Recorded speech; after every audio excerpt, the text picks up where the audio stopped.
From Boring, Oregon to Flippin, Arkansas.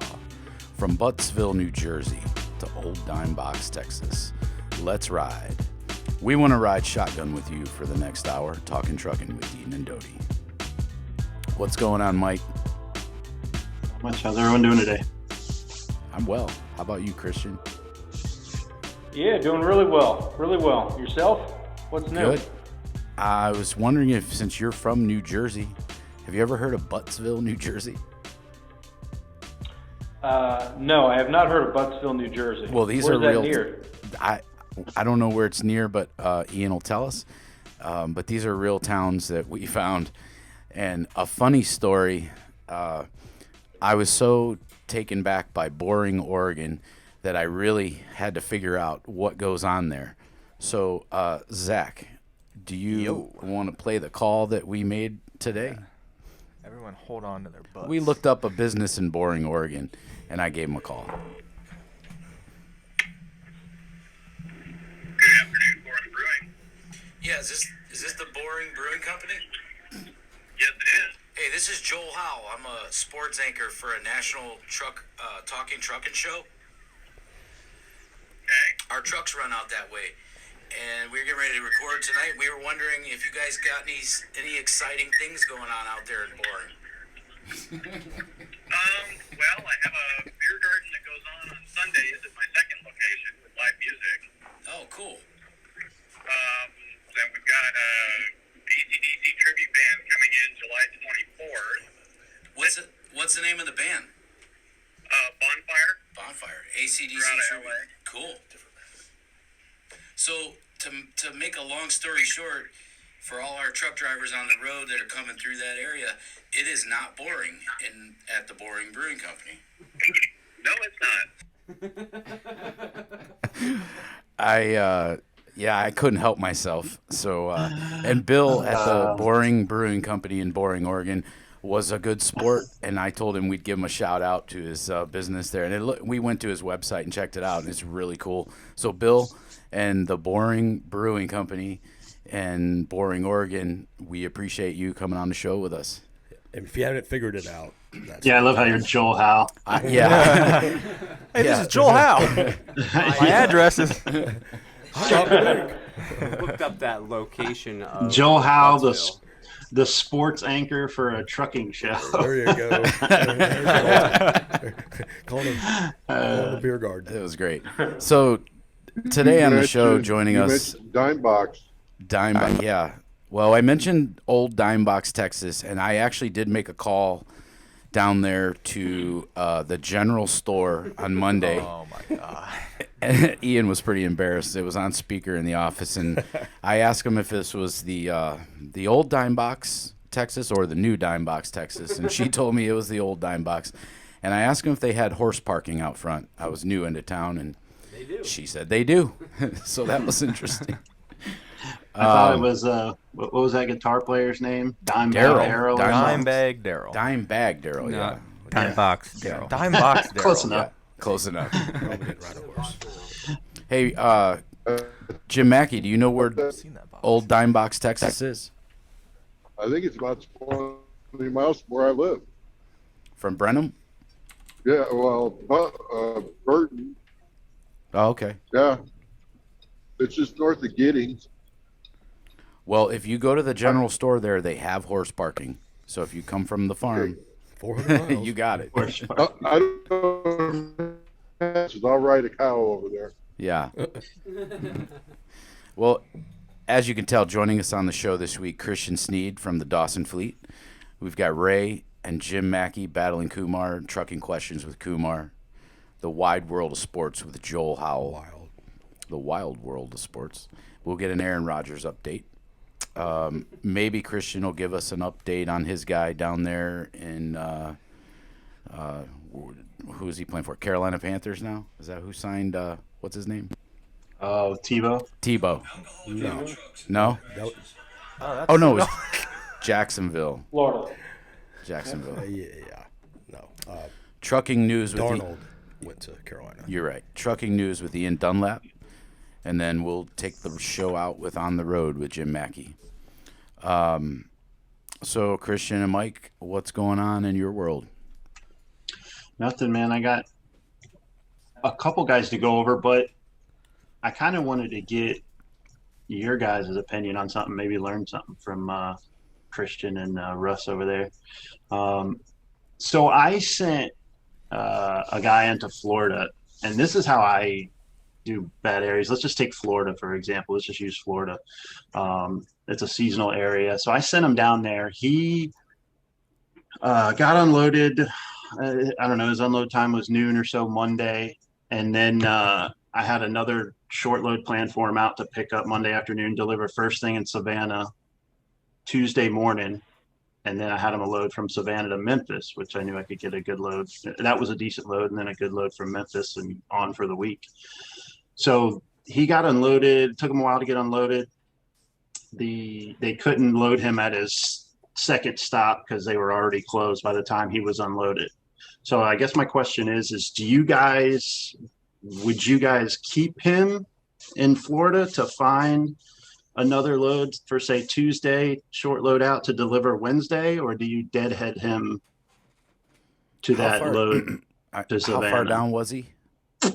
Tampa. I very rarely go further south than Orlando, Tampa area, unless it's really worth it and I get all the money going in. So repeat that. So he couldn't get the second stop off? No. He got unloaded Monday, but by the time he got unloaded, he couldn't get his pickup made. They were closed. I see. Deliver in Savannah. Yeah, I was thinking we loaded half a trailer. So Tuesday morning. No. Yeah, he got his stop off Monday, but by the time he got it off, it was late. Couldn't make his pickup. So and they were closed. So how many hours did he have left? He had a full clock. It was pretty much a full clock. Yeah, pretty close. Yeah, he didn't run out his hours, but like I said, it was Monday afternoon. Do you have him wait, get a load out Tuesday morning to Wednesday, or do you deadhead him to that load I already had booked in Savannah to Memphis? And that Savannah to Memphis, what did the rate in miles look like on that? How many deadhead miles do we account for on that load? That was, it would have been about 360 miles to pick that load up. With coming out of Tampa to get to Savannah. Yeah. And then what'd that load pay? And then it was paid right at $1,800 on 600 loaded miles, 640 loaded, I think it was from. So you went from $3. It was just outside of Savannah. Yeah, you went from $3 a mile to $2 a mile. $2. But you kept him going. But here's my thing with that. Here's my argument with that is if you wait, right, to get that load, to take a load out Tuesday morning to Wednesday, you're getting what, $700 and $800 to get out a short load out of there to the Georgia border. I'm not talking a long load out of Florida, and right. I would never just a short load out. But then you're a day behind. My thought. So what I did was I deadheaded up to Savannah, and I got the difference in miles, what it would have been if he got that load. But I was able to make up because it was going to Memphis. So I got him a great load out of Memphis. Right. I think it was $2,600 on 650 loaded miles there. I don't know what you would have done, Christian, but I think I would have deadheaded. Yeah, I think, Mike, you made the right call. What we look at a lot of times is how much revenue per day is at the location we're picking up and continue to drop. And like you said, you already plan to run him out to Memphis and keep his week going.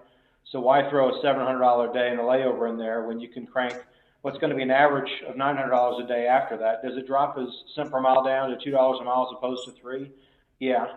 But once he's in Memphis, he's cranking and kicking high dollar revenue and not waiting around. If he was out of time completely and he was laying over there anyways, then that might be a different story. That would be the time. Generally speaking. That'd be a time to get some hours back, either reset or gain some. Yeah, kind of reevaluate. And then, by the way, then you can push him up and he's not really struggling, and he can still do 6 to 7 the following day, even after a short haul back up to Georgia. When we go down to Florida, we build everything in and out. So we'll give our in-state route, and then we'll build basically between a deadhead rate out. If we get freight, great. But if we don't, we've already got it built in between $1.65 to $2 a mile, depends on the season, and wherever he delivers. So if he delivered in Tampa, and we figured he's going to go to Savannah, Georgia, Atlanta, Georgia, or Dothan, Alabama, we pre-bill that money in going into Florida. And then we tell them that, hey, look, by the way, get there, get empty early. If there's nothing around, we're going to move you out of there. Because if we're not carrying 45,000 pounds of Pepsi or said soda company out of Florida for, 80 cents to $1.20 a mile. Right. Yeah, and that's what I do going in. Going in, he got a good rate. So that rate coming out was, $2 to $3 was that Savannah load, right? Figuring in his deadhead. But if you take that rate that I got going in, it covered, because I got, I'll share my screen here now, and you'll be able to see the difference. It was a difference of about, here, let me just share my screen. I got it up here.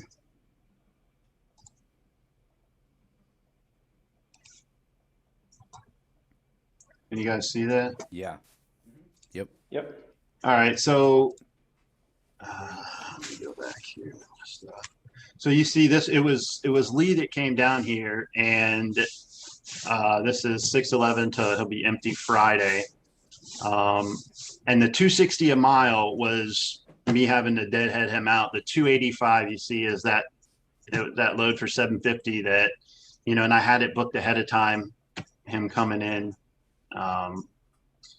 And that would have been the difference of about 25 cents a mile. So, but that being said, I don't think I could have done this, keeping them in Florida the extra day. I agree. I think you made the right decision. Especially, Jim, especially going into Memphis, and then I knew I could get, because I think I got them 2,800, I think, from Memphis to Cleveland. So Jim Mackey, you'd probably feel the same way if Ian called you and said, "Hey, look, you missed that appointment because you got detained. Wouldn't you rather deadhead the 300 miles?" I'd go for it. I mean, I'll get 10 miles to a gallon my fuel. Yeah, so and you move on. 36, 40 gallons, move on, keep your freight going. Keep it going. Yeah, I agree. And it's really about the math, but I think balancing the time too, right? You don't want to spend that extra day in a bad area. If he's in a bad area for a not a good paying short heavy load. Yeah, if he's in Memphis, obviously I don't deadhead him out of a good area, right, or just take anything out of it. But he was in Florida, so. And I did that too. The way I ran living in Florida, if I came into Florida and I could deliver, I loved delivering on a Sunday, because I would deadhead out almost all the time. If I would look for stuff to pick on a Sunday, but if not, I would deliver on a Sunday and deadhead to, one of the hottest areas on the border, closest to, the closest deadhead, obviously, but I would check out, so Lee, Savannah, South Georgia, South Alabama, things like that, and deadhead all the way back to Atlanta if I'd have to. Lee listens to the show. We talk a lot. So Lee, I know that's 300-mile deadhead is not fun for anybody, but you got the consensus here. Even Jim Mackey, our driver, would have done the same thing. I think Mike made the right call.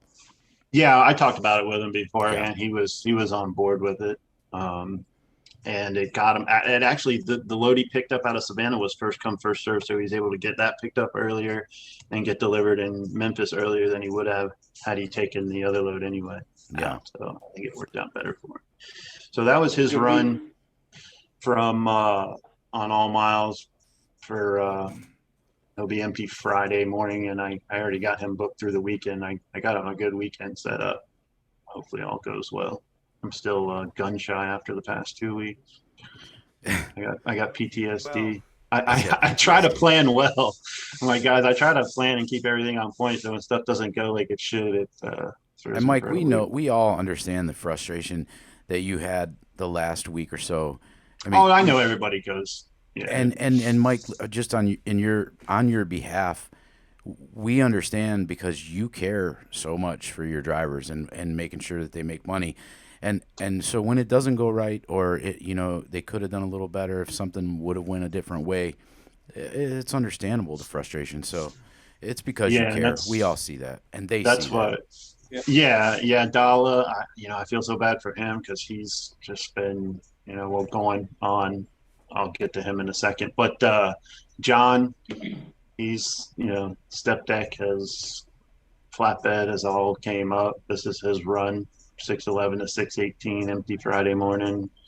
377 on all miles. Pretty straightforward there. Let's see, Robbie. This was one he had to sit to wait to get that load off in Michigan.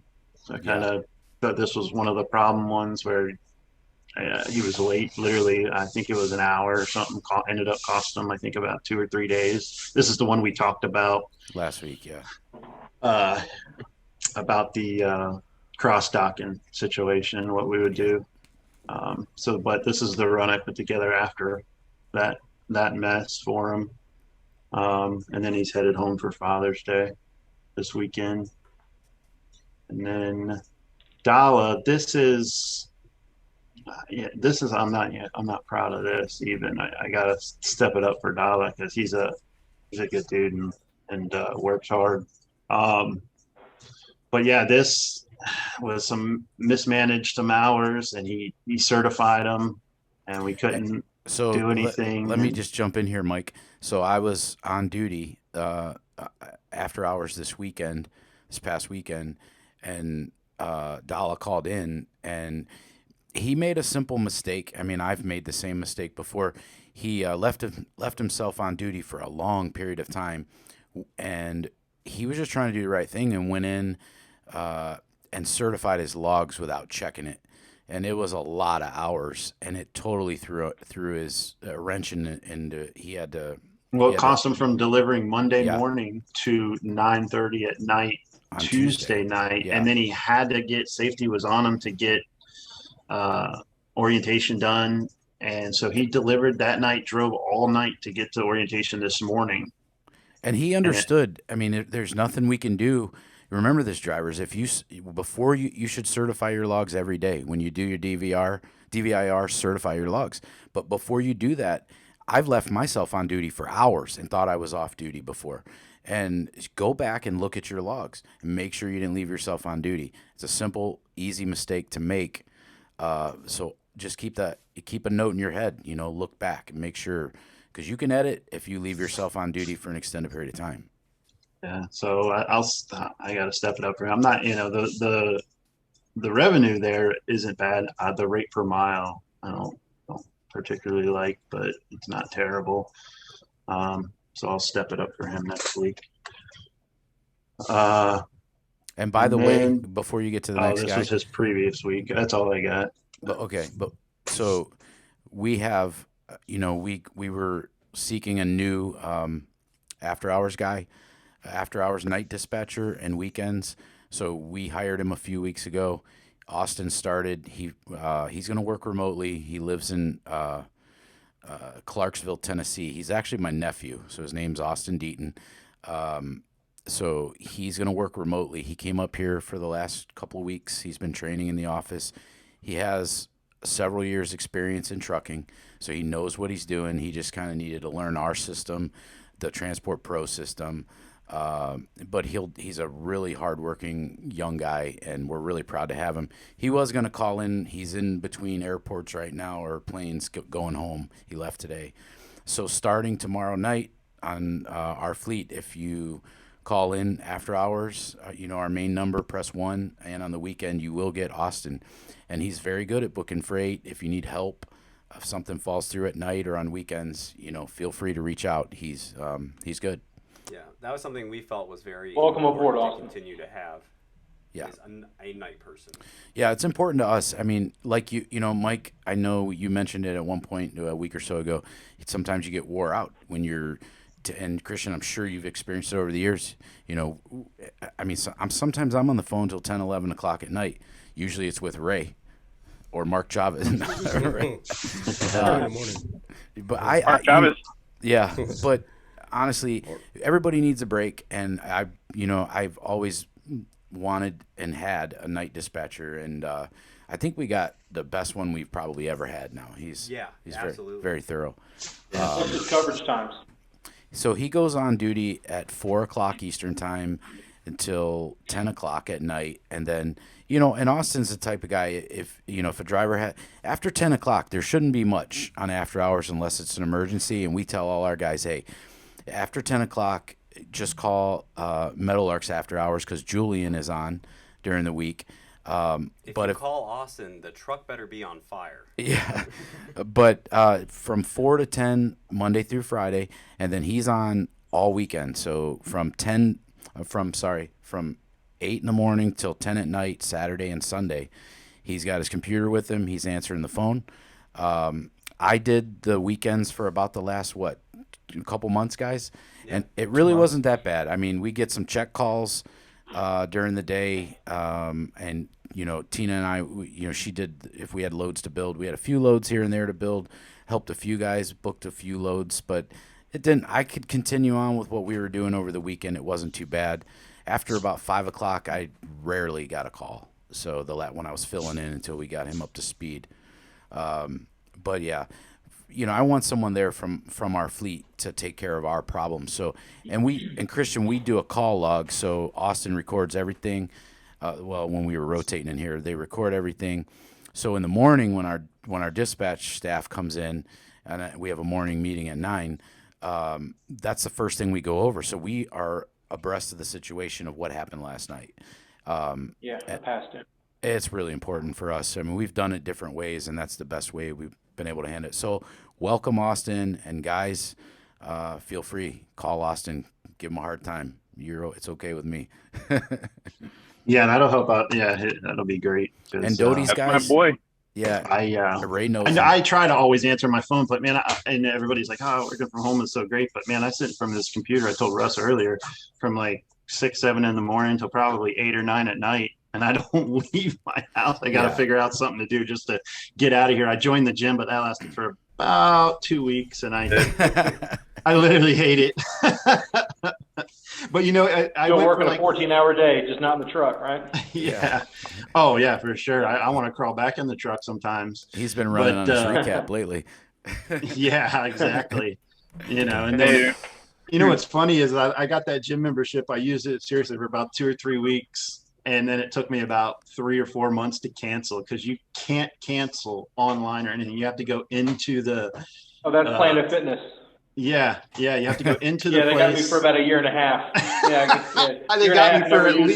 They got me for at least 4 months, and finally I was passing by and I went in there, and she asked, "Well, why are you canceling?" I said, "I'm just lazy. I don't feel like coming." Well, that's funny, because Tina joined with her sister Mia before COVID happened, and then COVID happened.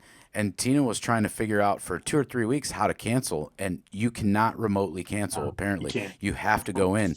And this was at the early stages of the pandemic. And Tina's like, "I'm not going in. I'm not going anywhere."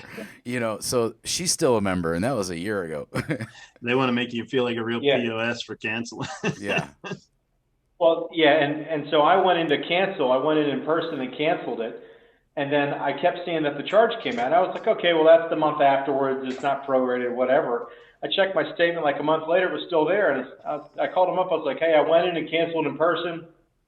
I said, I didn't have my card. They pulled me up and they canceled, but I'm still getting billed. They said, we don't show that you canceled. I said, well, can you do me a favor? Show me the history of how many times I've been in since I did the membership. They said, well, twice. I said, you're right. The first time I used it and the time that I canceled. He says, we don't show you canceling. I said, well, I'm going to drive back down there and do it again. And $10 is $10. Yeah. Everything else you can cancel online. Every single thing nowadays. We're in 2021. It's an electronic world. You can cancel everything online, but a gym membership, you got to go in and sign. Not even in the middle of a pandemic. I went through the whole pandemic and didn't realize that I didn't cancel my membership. And I probably didn't go for like 8 months. So that's $30 a month for 8 months. I didn't even realize it. And I was pretty mad. You tan there? What's the extra You got the deluxe. Oh, yeah. I tan. He's got the deluxe, man. I live there. Is that where you get your tan from? Yeah. No, that's where Kumar gets his tan. That was Kumar talking. They give away free pizza too. Every first Monday. At the gym? Yeah, I'm not a member. I was a member of the YMCA with Joel. Joel and I used to go there, but then he joined Planet Fitness, so I lost my workout buddy. So I stopped. I stopped going to the YMCA. I had to go down and cancel. Yeah, did you at the Y? At Planet Fitness. Oh, you canceled? Yeah. Why you do it online? I give it up for some of these truck drivers. And some of these truck drivers got a Planet Fitness or whatever one's 24 hours, and they go in, park in the parking lot, shower, work out. Yeah, that's smart when you're on the road. Yeah, for sure. Yeah, especially if you I could just- find a place that you get by all the time, the same area or something. Yeah. That's I what just do. don't go 8 hour home. workout. That's my workout. Right. 12 ounces. Huh? Swinging doors. Depends how many times you swing the door. That's why Jim Mackey likes to run short loads. He gets a workout swinging doors. No, I don't go home. That's why I don't get a workout. On Speaking a of windy going day, swinging home, doors is a good workout. speaking of going home, I think the capacity report on Ray is looking pretty good this week. I think Ray's been out on the road a little bit, running. Yeah, speaking of those 5 days. capacity. Oh, sorry. Go ahead. He's Rick. been on the road 5 days after 21 days off. Yeah, speaking of those capacity Otherwise known reports, as- it's 70. That's 72% occupancy for this week and a 14% average over 3 weeks. If Right. anybody's doing that here. yeah, those occupancy reports are nice. Like, you can really see, what happens what happens to the rates and revenue when a truck's not occupied for even a day. Because your truck Yep. equipment costs do not stop. So if you're not occupying the truck, it just makes your, equipment costs more for the time that you have it, for the time that you are running. Yeah. Tell me about it. I got 2 trucks. Yeah, he does. And we're still looking for Yeah. that. We do got a good applicant in for Ray's truck, so we'll see what happens going through the process. Cool. A couple things I want to mention real quick, and then we'll get to you, Christian, to see what you're doing with your guys. Yeah. The DAT, some keynotes I took from the DAT this week. Spot rates plateau last week, common leading up to the 4th, and then it should pick up. U.S. imports up 16% in May. Import surge continues. The LAX port congestion eases gradually. And we talked about this last week. There's another port in China with a COVID outbreak in the Yantian port. I think I said that right. It's next in line to close temporarily. The region is 25% of their exports, so that's going to equal more delays. And I think we figured that out on the other port. It's going to be about 30 days roughly. Then we may see that surge come back into California. Well, Go ahead. until then, they'll be able to move what's there now. It won't That's be what such they a were saying. backup. Actually the backlog, they said that this week the backlog is easing up a little bit. So You probably see rates come down. the anchored vessels there. have dropped from 60 to 40%. So it's helped on the West Coast. Were you going to say something, Christian? Oh, I thought you. Okay. So real quick, the load to truck ratio for last week, the van load to truck ratio 4.51 loads to one truck, reefer 9.1 to one truck, and flat 73.6 loads to one truck. That's nationally. And then the national average was 236 plus fuel. Fuel surcharge, what was it this week? 39 cents? 39. So 236 plus 39 cents fuel surcharge was the national average. I'll give you a couple examples on van. On lanes, that 236 is the national average, but the lanes LA to Chicago, 285 plus fuel. Ontario to Chicago, 309 plus fuel. And I've noticed this the last couple of weeks. Ontario is in the LA area, but Ontario seems to be paying more than LA, coming out of LA. Ontario to Chicago, 309 plus fuel. And then the big backhaul market for Chicago, Denver to Chicago, $1.60 plus fuel. So right around $2 a mile coming out of Denver with fuel to Chicago. Reefer national average, 270 plus fuel. Example, Nogales to Hunts Point, New York, which I believe Hunts Point's on the island, right, Ian? You can let me know. Yes, it is. Yeah, Bronx. 423 plus fuel. Nogales to Hunts Point. Ontario, California to Chicago, 361 for reefer plus fuel. And Miami to Atlanta, 216 plus fuel was that average in that shorter lane. Also, key note, border towns like Laredo, Pharr, Texas, and Nogales, Arizona, are hot with avocados. So like the commercial saying, avocados from Mexico. It's hot. Copyright strike. Yeah, there you go. Flat national average 270 plus fuel. I've always wanted to do that. I love that commercial. It sticks in my head. Flats 270 plus fuel national average. Couple examples: Vegas to Salt Lake 353 plus fuel on a flatbed. I don't think there's a whole lot of flatbed volume though out of Vegas. I didn't look at that, but I just don't think there is. But what's coming out though to Salt Lake 353 last week plus fuel average. Savannah, Georgia to Greenville, South Carolina, 250-mile run, 537 plus fuel. We're seeing it pretty much on any trailer in that southeast. It's just hot. Speaking of that, before we get to your guys, so Nikki Bloom in our office, our dispatcher Nikki Bloom is on vacation this week. So I took care of AC. We kind of divided her guys up, and we've all been taking care of them this week. I ran AC. So I took over on Monday. It was her first day of vacation. She booked him. He's home every weekend. So he lives here right outside of Barberton. And so he came out Sunday, picked up Sunday, delivered Monday. He had hours left. So I booked him Spartanburg, South Carolina to Sparta, North Carolina, $1,000 on 170 miles. He's a dry van. Tuesday, that was Monday evening to Tuesday morning. Tuesday morning to Wednesday, Rural Retreat, Virginia to Buford, Georgia, 1,200 on 355. Wednesday to Thursday, 1,300 on 250 miles. Suwanee, Georgia to Fort Knox. That's what he's on right now. He's going to deliver in the morning. And I basically, this is the first time I've really taken care of AC. He's a great guy. But he needs to be home every Friday, and he leaves out Sunday. We have a Sunday plan for him to get out. So I told him Monday, hey, let's just run short. I mean, she sent him down to a really great area, North Carolina, Georgia. That the whole area, even Virginia, has been really good. So that's what we did. And then $900 on 200 miles Thursday to Thursday. He's going to do that tomorrow straight through. Jefferson, Indiana to Columbus, Ohio. I'm working him back up here, and then he'll be empty Thursday night on that. And I found a load. It's 150 miles. It's $750, but he was only 120 miles from home. I didn't want him to deadhead it, and he doesn't have to be home till really Friday night, Saturday morning.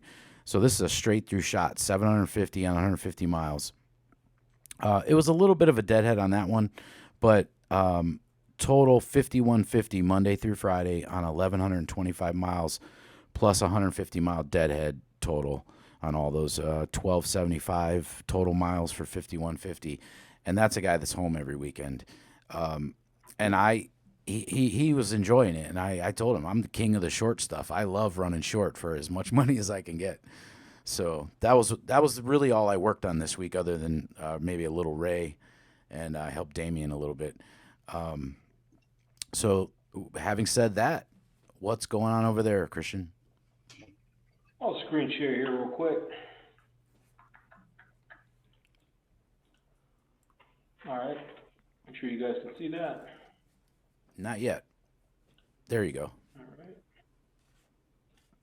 Okay, so first we have Brandon Dinger. He is what we call a trusted dispatch, where we offer the back office support, but he loads himself out.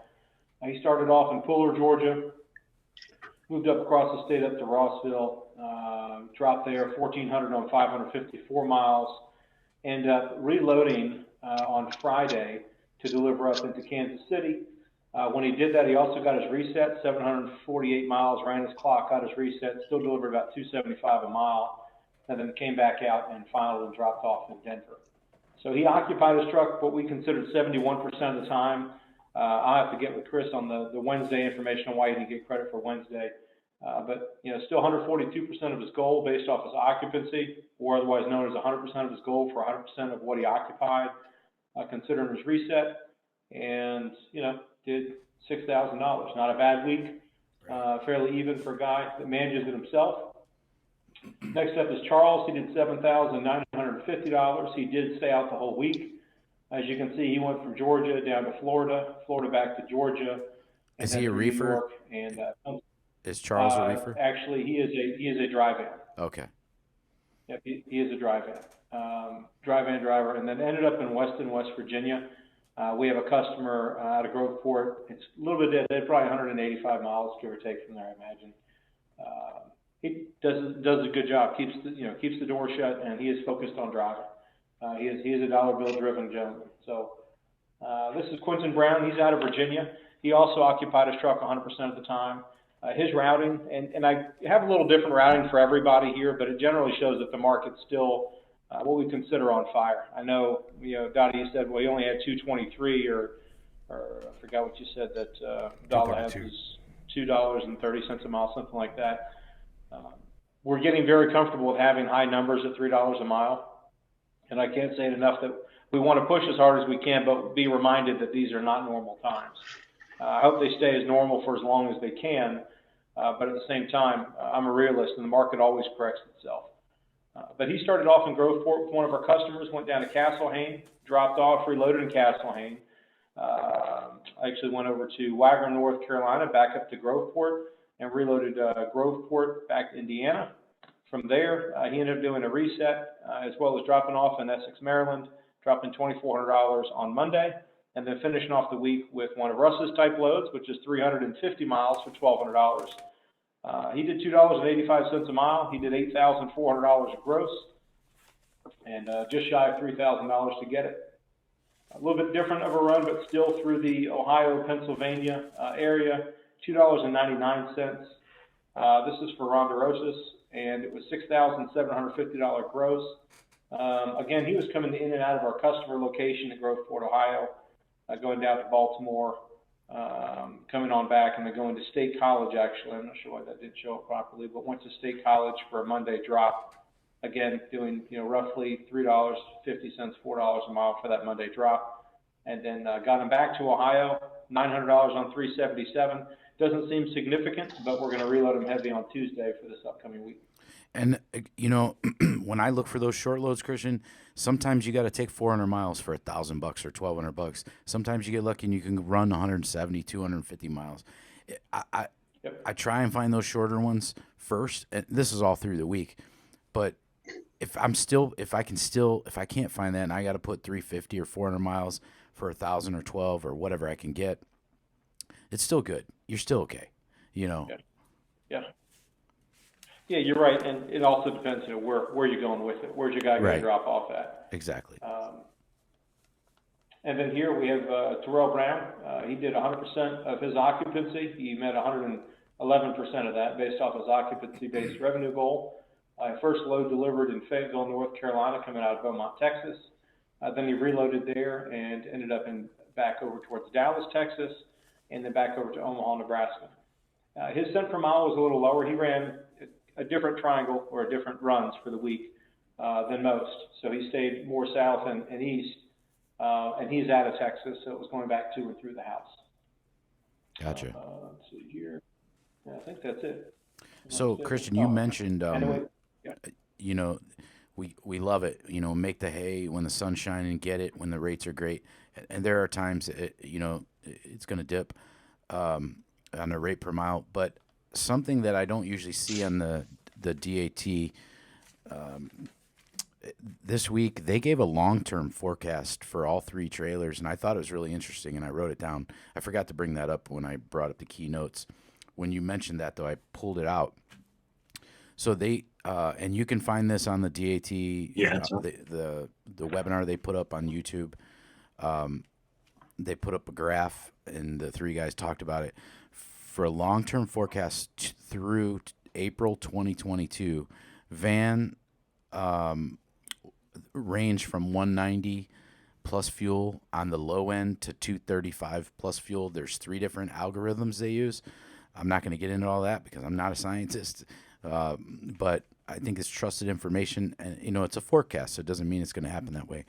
But they were predicting van at 190 plus fuel to 235 April 2022.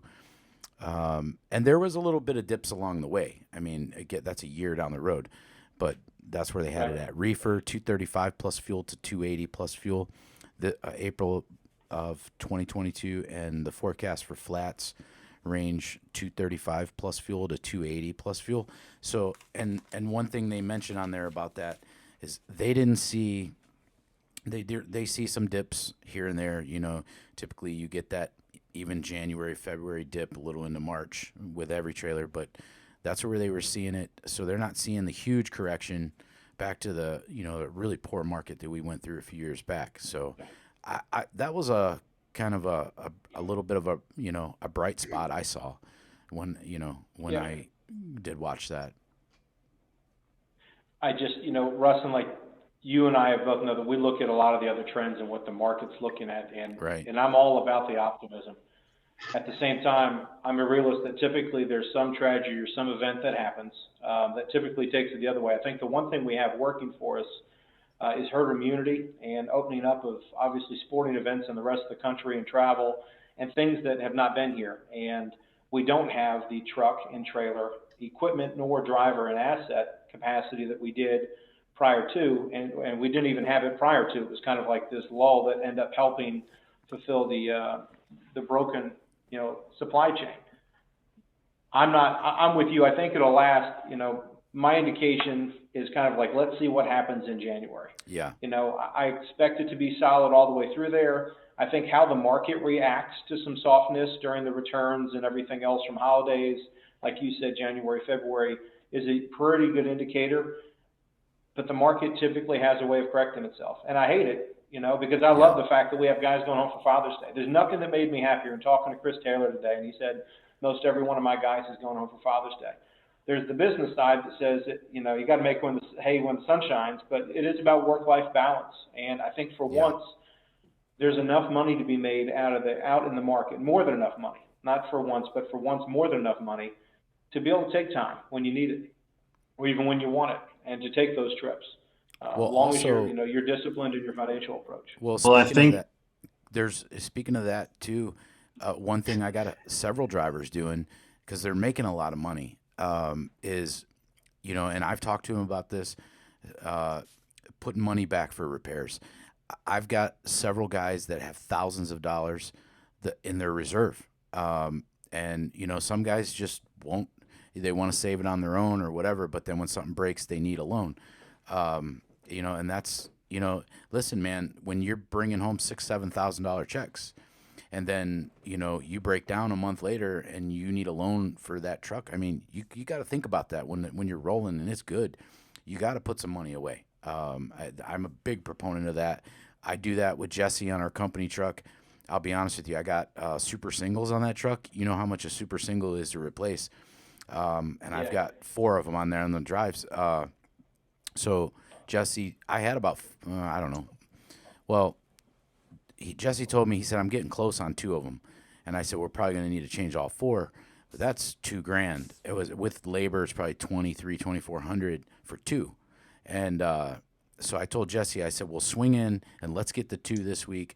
I'll pump a bunch of money into that reserve for that truck, and we'll do the other 2 next week. And, you know, I didn't have to go anywhere and ask anybody to help me put tires on that truck, but we spent $4,500. I take that back. We didn't spend that much. The other 2 didn't cost me as much because I had them on another truck that I don't have seated. Okay. So I took them off of there for now, but it'll cost me eventually. But yeah, I mean, when you're making it, put some money away, put it in your reserve, call your dispatcher and tell them take a little more out, because I need to save for when not just a PM, but let's face it, trucks moving, something's going to break. Something's going to break. I think that's what's keeping capacity tight too, and rates up is guys are making money. They're going home more. Oh yeah. You know, a lot of guys are going home more often now that they're making money, especially the single owner ops out there, and they're making the money and they're going home till they need it again. And then, you know, you have trucks that are down longer for repairs because they can't get parts in. Ray still having that issue with just a knock sensor for one of his trucks, you know. So I think trucks are staying down longer when they're broke down, which is, again, capacity's tight and Right. probably keeping And- rates up. So yeah, I think like Christian said, we're going to see that turn. That what's on the other end of this, we don't know. If you want to swap out them super singles for those, let me know. I like the super singles. I think they're better on fuel, and that's why you want them, right? I do too. I know. Yep, that's exactly what I want them. Yeah. I know some guys don't like them because they say they slide a little bit in the winter. I've had trucks with super singles on them, and maybe you got to drive it a little different when you're on ice. But man, how much fuel do you think it increases? Half a mile per gallon, Ray? Half mile per gallon. That's That's what what I my T700 jumped half mile per gallon just the same week that I swapped from the duals to the singles. And I'm a big fuel guy, just like you, Ray. Half a mile per gallon is a lot of money. If you take it over, a month, 6 months, a year, it's a lot of money. I'm big on it. I like it. Anyway, I could go on and on about this all day because I think guys should save money, especially our owner op. Put in your reserve, put in your bank, whatever. Because I know what you make. I do payroll on our fleet, and you need to, we all need to be putting a little bit away. So, having said that, let's get to Ian Dunlap in the news. What's going on this week in news? All right. Trucking news. First thing I really want to start out with is the Memphis Bridge. It's been about a month now, and they are making progress. They've done some pretty major repairs, but the timeline for opening is still not public. They have no idea, or we have no idea. So, Jim and Ray, are you guys hearing anything on the road out there about the bridge? Is it still causing a lot of issues? I saw they opened up another lane, I think southbound on 55 there. Yeah, I haven't been through there, so I haven't heard nothing. Jim was there yesterday. Yeah, yesterday morning I went through about 8 o'clock and I only had about a 10-minute backup. But they added another lane, like you said, on the ramp that goes south after the bridge on the 55, and that made a big difference. Good. You're talking about Los Angeles earlier in their port. Month of May, they hit a milestone in their 114-year history. They had the most amount of containers come through there ever in the month of May. So it's a crazy port. Lots of things are moving. It might slow down for a little bit because they're backed up, or because the other ports overseas are stopped. They're finally getting some of those anchored vessels in, like I said earlier. And that brought me to our next topic of the cyber attacks. There was one in the U.S. that I didn't even really hear about yet. CSX had some major disruptions. Not that really does too much with our side of the business, but that was another one. And then something else that might affect it is a major maritime shipper in South Korea. They've been completely shut down as well. So I think that's something we're going to see more and more of are these cyber attacks, and they're attacking our critical infrastructure. So it's not good. I just want to make sure the fireworks are going to get here for July 4th. Can anybody tell me if that's going to be interrupted? I hope you order them early this year. Stock up now. So, Ray, Jim, Kumar, are you ready?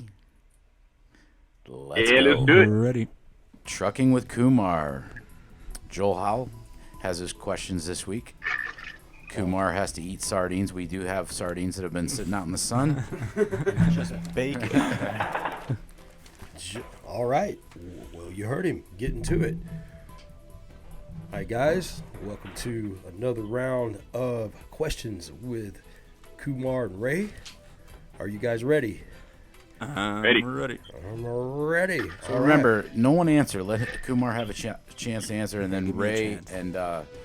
and Jim Mackey will let us know what the right answer is. Hey, Russ, you want to make this interesting? Yeah. I got $10 on Kumar this week.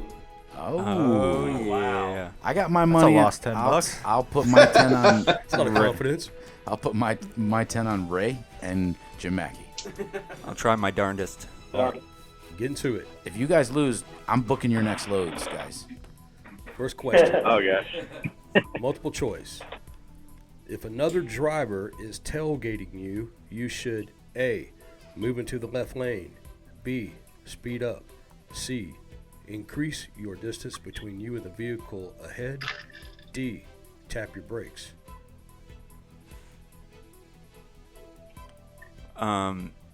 Okay, so I would have to say move to the left lane. How far left are we talking here? Not to the very far lane. Well, no, that can't be right. Hold on, wait a sec. Can you do the question? Do the questions again? The answers, he means. Yeah, the answers. Okay, A. Tristan just likes giving away money. This is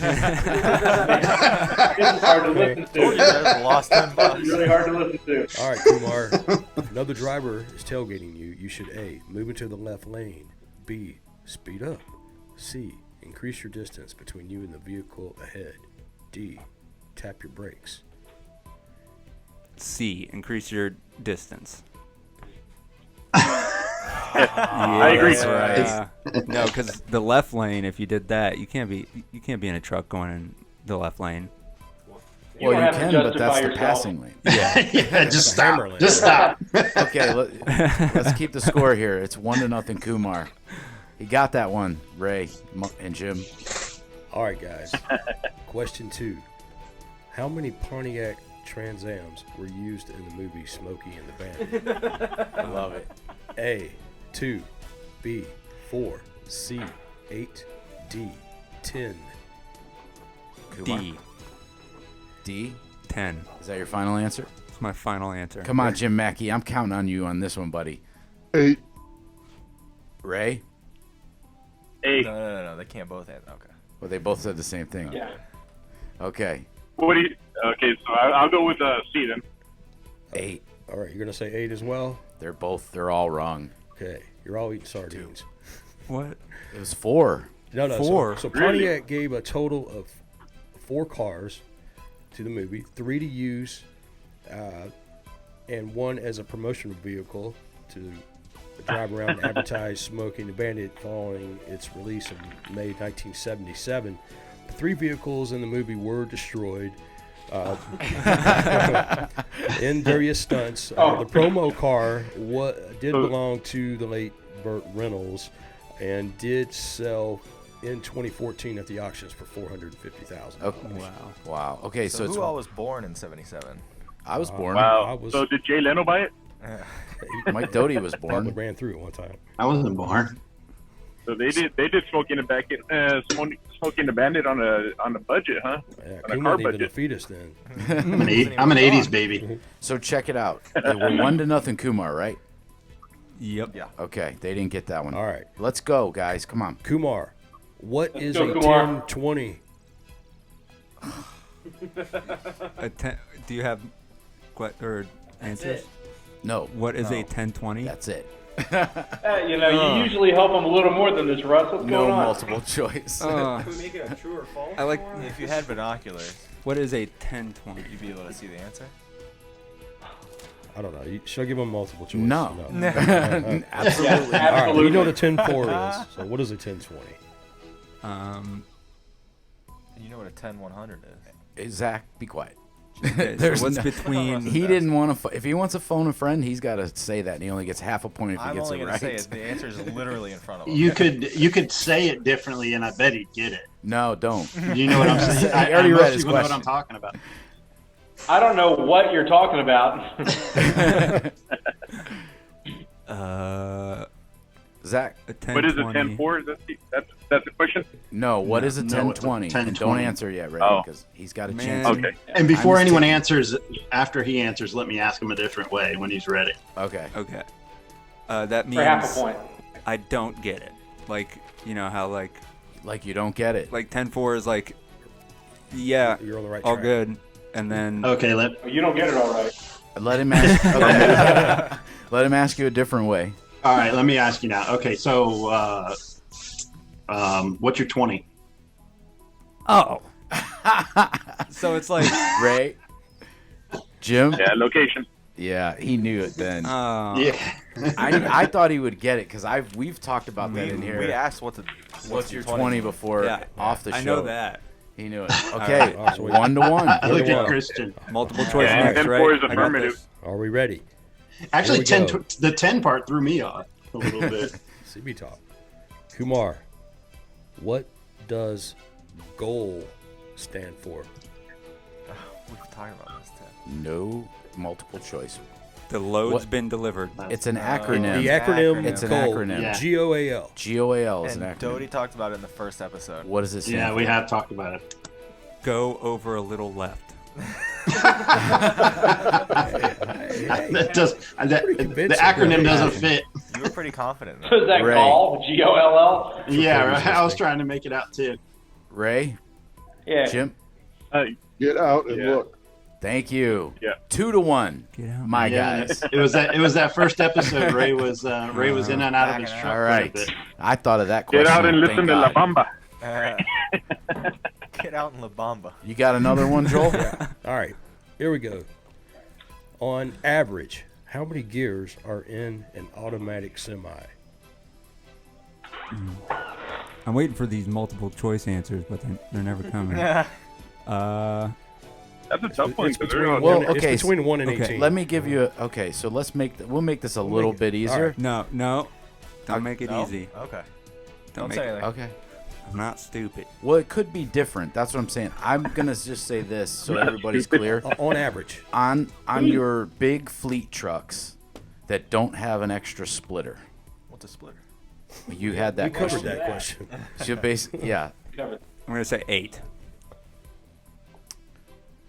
That's a pretty good guess. The average is 10, but can exceed to 18. The average is 10. You didn't didn't let let- them answer. They would have got it.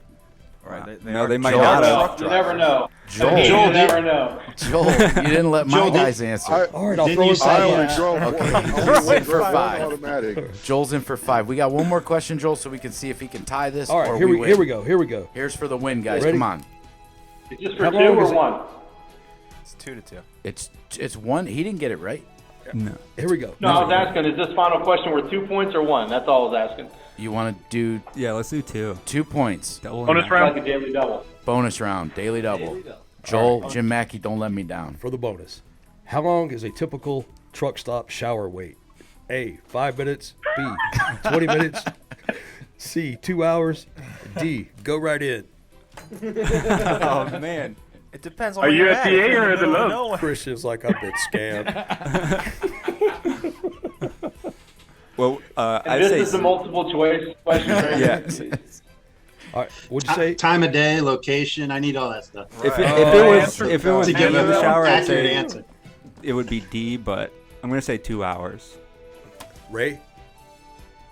Okay, so if you're at a TA, it's go right in because they got about 20 of them. If you're at a Love's, it's only about 5 or 6. Would so you it's wait gonna 2 be hours half for a hour shower, Ray? wait. Yeah, I do it every day. I'd wait for it to rain before that. Jug of water in the parking lot. Was that Yeah, mud puddle, bird are we bath. still undecided here, huh? I think that we're gonna have to come up with one more question. All right, I'll come up with one.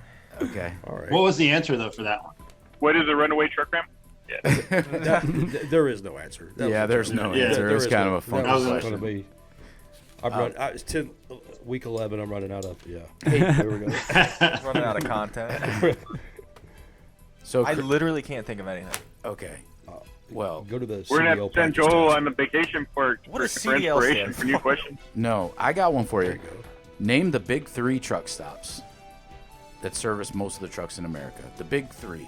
Selena 52 Big is three. definitely them. Selena 52. It's easy. I'll give a shout out to them. Couple go. What loves? In. Okay, I'm on the right track. All right. Just love, love just the name. We don't need location. We're Yeah. good. And Loves location. name the big 3 and their shower wait times. Loves. Let's go right in. I mean, it's in the name. It's good. Ray mentioned 2 of them when we were talking about showers. Yeah. Don't help him, Mike. Pilot. Okay. Wait. Hold, that's two. okay, I was gonna say. Two No of them help. are He paired, can so name if you one say or two one, that are one or the No, other, he's that's got to fine. get all three. Because my guys can You name got to all go. three. Just take your time. It's Talking with Truckin. Talking Or with Truckin. Talking with Truckin. It's Talkin Truckin. It's Questions with Kumar. Oh man. Can't help him. I don't. What do I don't even. Sheets. Let's go with sheets. No. Sheets. Wrong. Your answer was sheets. I ran out. We just said it. I got TA, this. man. Ray, Loves pilot Jim? TA. TA, Those pilot, by love. themselves, TA Joel Petrol. is literally wearing a TA hat. Aw. Yeah, and you know what's funny? the TA Petrol is one, and Flying J Pilot is the other. Kumar, you're from Canton.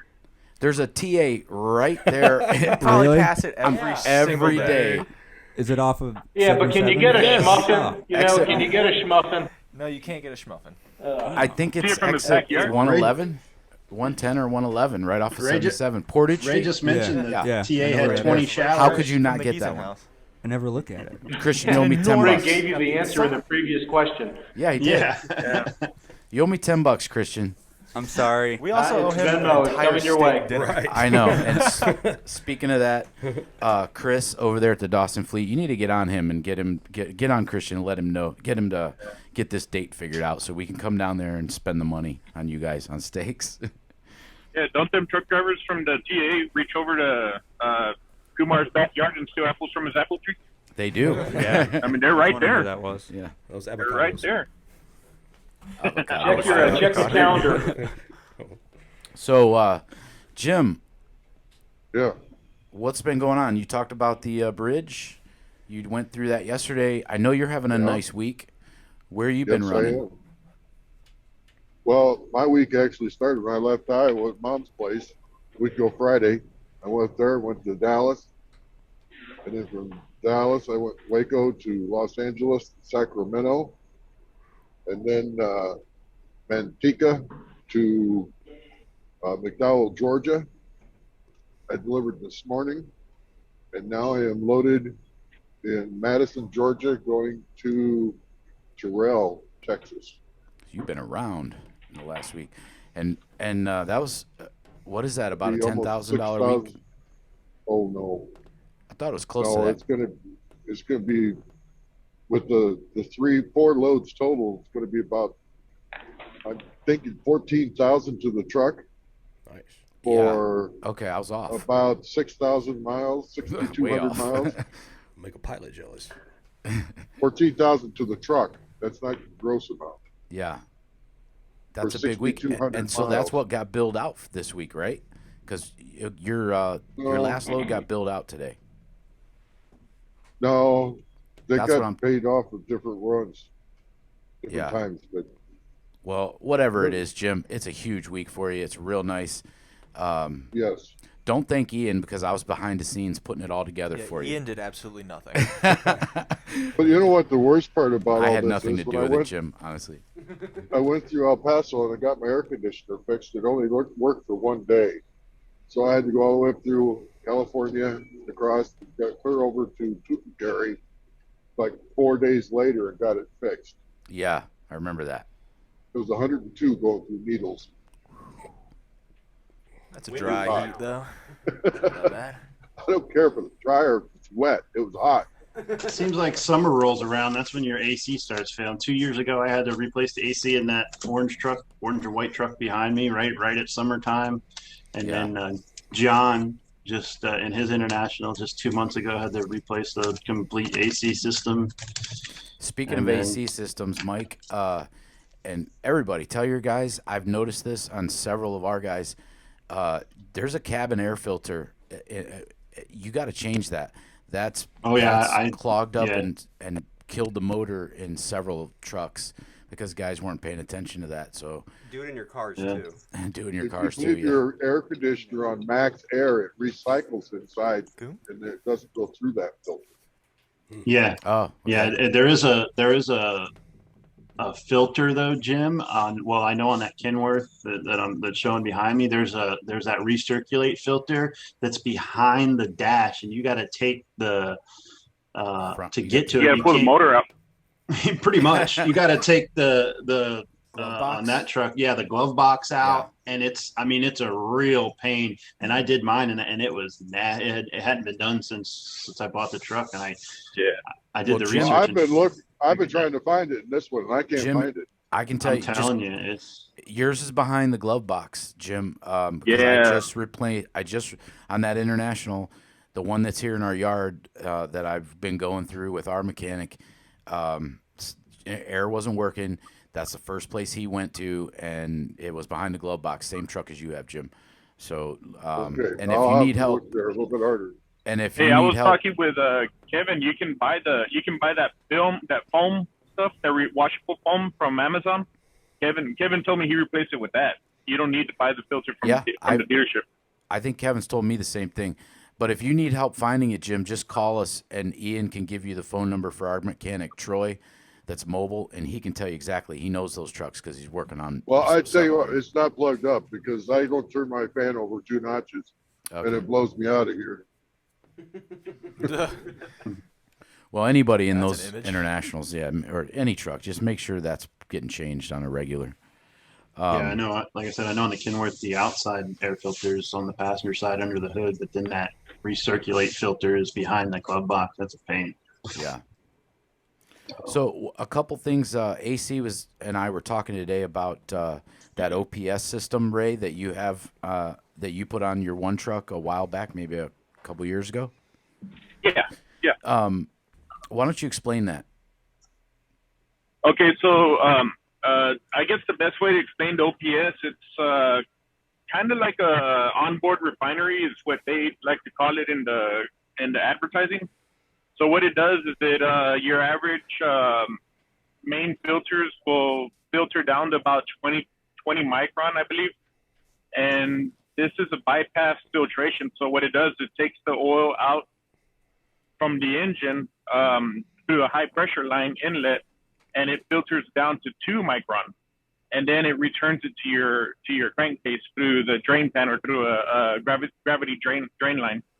So while you're driving down the road, it's literally filtering your oil down to 2 microns. So after 25,000 miles, what you would do is take off your old filter, replace it with a brand new filter, and then you would take an oil sample and send that to the lab. And the lab would tell you if you have any wear metals or any condition that you need to know about your engine as far as wear and tear, or whether you got fuel dilution, may indicate a fuel injector, or high soot levels, which could also lead to after treatment issues.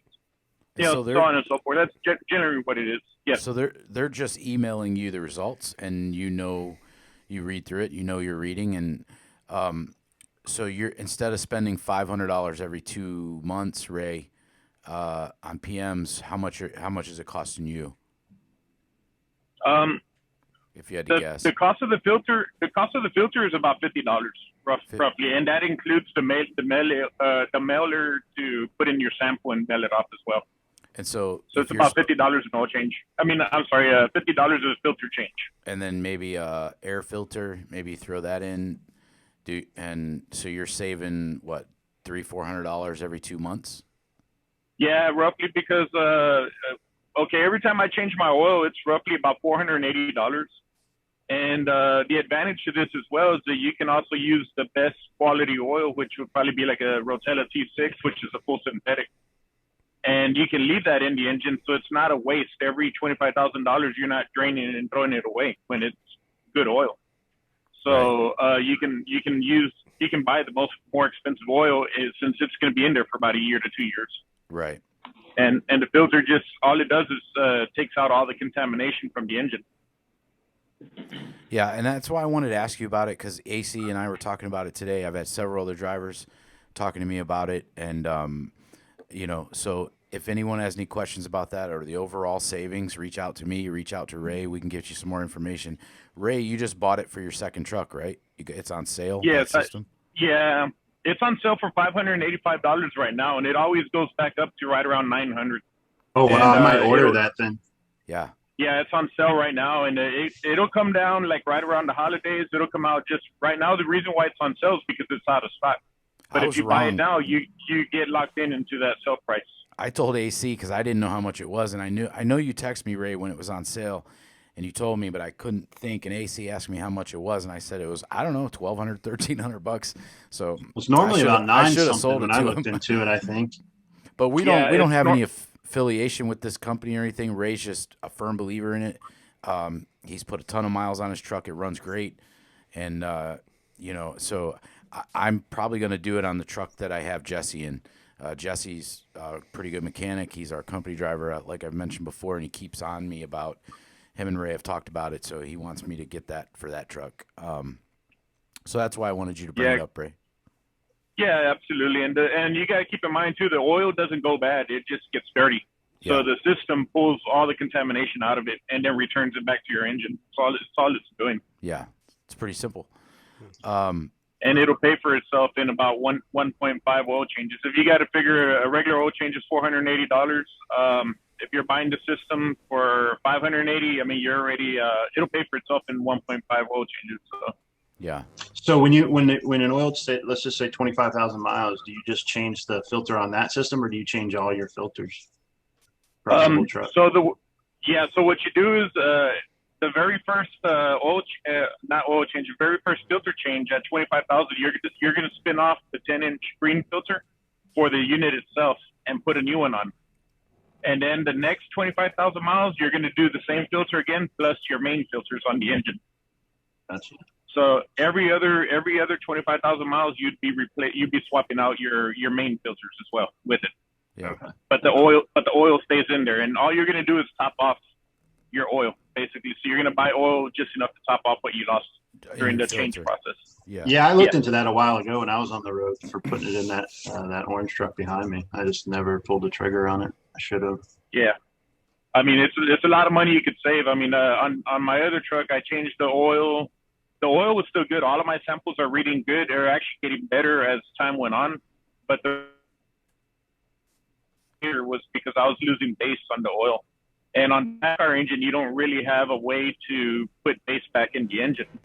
And the Cummins engine, they have a filter that has base in it. So you would just spin on a new one with base, and that would literally pull your base back up to normal. All right, cool. Hey, Jim Mackey, have you ever been to Flippin, Arkansas? Flippin, Arkansas? Yeah. No. It's a real town. We found that out this week. Where's it at? In Arkansas.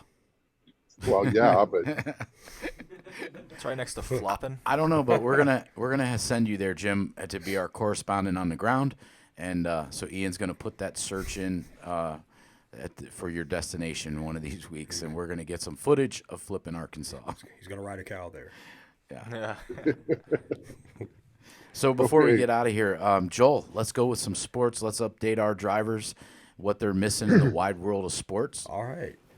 From oil changes to flipping Arkansas to sports. Well, I don't know about wide world, but here in the States, we are in June, and the NBA playoffs, is that better? The NBA playoffs are well underway in the semifinals. Last night, the Brooklyn Nets took a 3-2 lead over the Milwaukee Bucks in a 114 stomping on them 108 victory, and they are to play the winner of the Atlanta Hawks Philadelphia series that are all knotted up 2 games apiece. Game 5 tonight in Philly. Over in the West, Phoenix Suns are still idle after their 4-0 sweep of the Denver Nuggets. So they're getting some rest. Await the winner of the LA Clippers and Utah Jazz. That series is knotted up at 2 tomorrow night, game 5 in Utah. Over in the NHL playoffs and semifinals, 4 teams left. The Vegas Golden Knights lead the Montreal Canadiens 1-0 in the semifinals in that series, and the New York Islanders and Tampa Bay all tied up at 1 game apiece. Tampa Bay. Hey, Christian, do you follow hockey? Not anymore, I don't. No, I don't do a whole lot of sports right now. Oh, okay. Yeah, locally we go to the Liberty University hockey games, but not outside of that. I love I used sports. to be a Devils fan back in Yeah, I the like day. football, baseball, basketball. Cleveland, we've never had a hockey team. I think there's one in Columbus. I don't know. Just not really been a hockey guy. That's why I Aren't asked. the Lumberjacks from Cleveland? The Monsters. They're not. That's not NHL though. Oh, it's AAA. Yeah, it's a farm team. Go ahead, Joel. I was just curious, Christian. No, but yeah. So over in that is it for the NHL playoffs. The Vegas Montreal series will play the Islanders Tampa Bay series for the Stanley Cup next week. Over in Major League Baseball in the American League East, we got Tampa Bay leading the Boston Red Sox by 2 games. Over in the Central, Chicago White Sox lead our Cleveland Indians by 4.5 games. And out west, the Oakland A's still on top, 2.5 game lead over the Houston Astros. Over in the National League East, the New York Mets lead the Philadelphia Phillies by 5. Over the Central, Milwaukee and Chicago Cubs all tied up. And out west, the Giants lead the LA Dodgers by a game. And over in the NFL, big news this week are the OTA mini camps here in June. Yes. Started yesterday. Good news around the league. All teams providing updates of a good start. Of course, next month is the official training camp. And we have 41 days, Joel, to the start of the NFL season. July 27th. Life is back to normal. Yeah. Yes. Yeah. I was going to say Liberty had a really good team last year, Christian. I think it was Coastal Carolina, Liberty Yes, it did. that ran the table. And if you didn't notice it already, Joel is like a walking almanac of sports. Doesn't matter what sport. Yeah. I don't know that. No, listen, when I teamed with Joel, we would be teaming, rolling all around the United States, coast to coast. I'd wake up, come up front, and he's driving, and he's like, guess what stadium we just drove past? I'm like, he knows the names of the stadiums. He exaggerates. I'm not exaggerating. Everybody knows that. He's won Rain Man. He's won a lot more money than I have. 41 what days. City is Liberty? What city is Liberty? I was going to ask him, what city is Liberty located in? It's somewhere in Virginia. I thought. Yeah, well, that's close enough. Yeah, I know James Madison's on the 81. I don't know Liberty. Is that by you? Yeah, it's Lynchburg, Virginia. Lynchburg. Yeah. Okay. I was just surprised you had heard of them, so I thought I'd go a little further. Oh, they were like 11-0. Of course, I heard of them. That's where the steakhouse is too, right, Russ? I'm about to find out. Hopefully, Chris Hall. Well, I don't know everything about sports, but Kumar was going to help me out. He had an MMA update. Did you, Kum? I did. So this weekend we had a big MMA pay-per-view going on, and the main event was Marvin Vettori versus Israel Adesanya, but I'll just run through like a couple notable things. In the light heavyweight division, Paul Craig fought Jamal Hill, and it was a kind of a controversial win for Craig. He won fairly, like obviously, but he ended up getting Hill in an armbar and dislocating his elbow, and it was pretty nasty. Even Craig was going, like, he was looking at the ref saying, hey, this is pretty much over, like, call it. And Hill never tapped, but the ref didn't notice that his arm was dislocated pretty badly, and Hill took a pretty bad beating after that. So there was that. Craig won that, obviously. And then in the heavy hitters for the this pay-per-view, Leon Edwards faced Nate Diaz. Yes. It was a pretty big fight. Nate Diaz is always, he's a moneymaker in that aspect, and he always puts on a show. They went the full 5 rounds. Nate Diaz just got the crap beaten out of him the whole time, and then he almost came back in the last minute or two and knocked out Edwards, but he didn't follow through because he was too busy showing off. So Edwards ended up winning slap by him decision. in the face. He didn't cross the goal line. No, yeah, he was just pointing at Edwards like when he was wobbling on his feet. Could have been knocked out, but didn't happen. Yeah. Then the next That was fight. right after he slapped him, by the way. Oh, he yeah. slapped him, punched him, and then pointed at him and let him get his brains back. Yeah, that was a bad move. Yeah, I was like, I didn't was see screaming it. at the TV like he needs to jump on him right now if he wants to win this fight, and he didn't. I didn't see it, but I bet Nate Diaz had blood all over his face, right? Oh, Oh, yeah. it was everywhere. Because that dude has so much scar tissue. I mean, every one of his fights, if you notice, his whole face is just covered in blood. Yeah, He he dripping gets. all over the ring. Yeah, he literally gets Spray. touched and starts bleeding because of all the scar tissue on his face. Yeah, yeah, it makes for an interesting fight. But Yeah, all of his fights are. But next up, we had the flyweight title fight between Brandon Moreno and I don't know his first name, Davison Figueiredo. They went. They didn't go the full, but Moreno won by submission, taking away the belt from Figueiredo. So now Brandon Moreno is the flyweight champion. And so that brings us to the main event, Adesanya versus Marvin Vettori. And Adesanya, he just came off of a loss against Jan Blachowicz for the light heavyweight title. Adesanya fights at middleweight, but he decided to go up light heavyweight. Obviously didn't work out. There's a big weight difference between middleweight and light heavyweight. I think it's about 20 pounds. And but Adesanya's back at middleweight, and he still has his title there. And he won pretty handily after 5 rounds. Judges' decision, they all scored the fight 50-45, which means basically Vettori did not win in a single aspect throughout that whole fight. Adesanya dominated.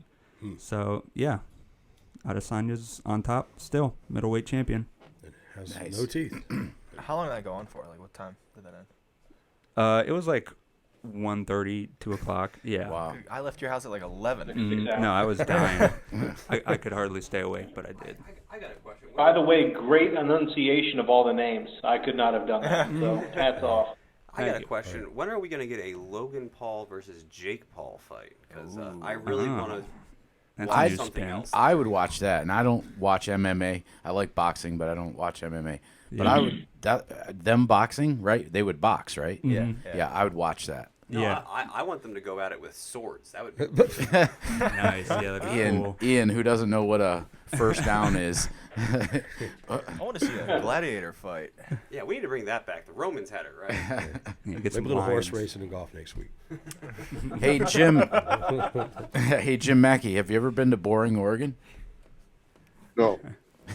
Can we send you Yeah, I was like, we're sending you next week. correspondent Sure, I'll go out there. on the ground? We're gonna I'll do go meet that guy at the flipping booth. Oregon or flipping Arkansas first, and then we'll do Boring, Oregon. All right. What about Just Big make Bottom, sure you Washington? do it. Have you ever been to Big Bottom, Washington? Think about it. No. Well, he's got it dedicated from Buttsville, New Jersey to Big Bottom, Washington. Jeez. You ever been to You have Ding to Dong, stop Texas? in Booker Hole, West Virginia before No, that. no. Hell no. They're all going to come But there is okay, so speaking of this, and I'm going to get off this subject, but we did find a place called Booger Holler, Arkansas. I think it was Tennessee. No, I think it was West Arkansas. Virginia. Oh, yeah. Maybe West Virginia. Anyway, Booker Hole. no, there's a Booger Holler, but Ian can look it up. I think it was Arkansas. Arkansas. Runner's daughter. So check it out. So it said population 7 and 1 coon dog. Yeah. on Wikipedia. So I did look up the general store, and I called down there, and it was no, they didn't answer, and it was the out of service. Everyone in the city is dead. We kept digging around online, and it said everybody moved, even the coon dog. So there's some nostalgic signs there in Big Booger. I called him to find out how you pronounce hollow or holler. What's the right? And I think it's holler. Oh, If I was a Know bet, what part of the country you're from. yeah, if I was a betting man, I'd say West Virginia is the holler capital of the world. This is the childish section of Talkin Truckin. I love it. I'm sorry. Yeah, we've been since Monday when I came up with our intro. It's been on with these towns. one thing we forgot to mention about Booger Hollow is they have a double-decker Booger outhouse. Oh, they got a picture of it too. Please get that to Matthew. That's one of the things they were known for. That in Booger Hollow, they have a double-decker outhouse. And I call upstairs. He called upstairs. Yeah. That's why they call it an upper decker. Yeah. I need to Anyway, be the guy in the bottom one. so yeah, guys, this has been a fun show. Christian, Mike, you got anything else before we get out of here? No. I think we covered it I all. think we covered it all, man. Yeah. And let us know, Booger Hunter? Christian, on your friend that we talked about. If you can get him to come on, we can talk a little. I'd love to have Mackey and Ray talk some mechanical stuff with your guy, because these Ray and Jim Mackey are these are good mechanics on our fleet, so that'd be a good show. Yep. A couple things I don't want anyone to forget: the fishing contest. If you're still out, going on? it still goes on till the end of summer, and it's going to be a real nice gift card that we're going to give to the winner. If you haven't, you can enter more times than one, but if you're out fishing this summer, let's go. Send some pictures into Zach. Let's ride. And also, this cup sitting on my desk, Joanna, we ordered this for you. You know about it, so get in here and pick it up. That's an antique that she talked about on the show. Sardine can in it. It's got sardines in it. Closeouts, Truckworx of Kenworth of Dothan, Alabama. Brian, we appreciate you and all that you've done for our fleet. Over the Road Apparel, work clothes for the modern day trucker. Prime Wellness and Performance in San Antonio, Texas. Thank you, Louie, for coming on our show and talking a little football with us. And Ian, you had something to say there at the end. Yes, be sure to like, comment, and subscribe. And go Steelers? Go Browns, go Indians, and go Cavaliers. Cowboys. Wait, don't forget about Boring, Oregon. Sorry, we did call Bill at the Boring Brewery, Right. and they got a lot of exciting things going on there. We appreciate the call. That you took our call, Bill. And whenever in the description. Yeah, when we get out there, that. they have an AC/DC tribute cover band coming on this weekend. So if you're out there in Sandy, Oregon, Portland area, stop on over at the Boring Brewery. Our safety department hates you.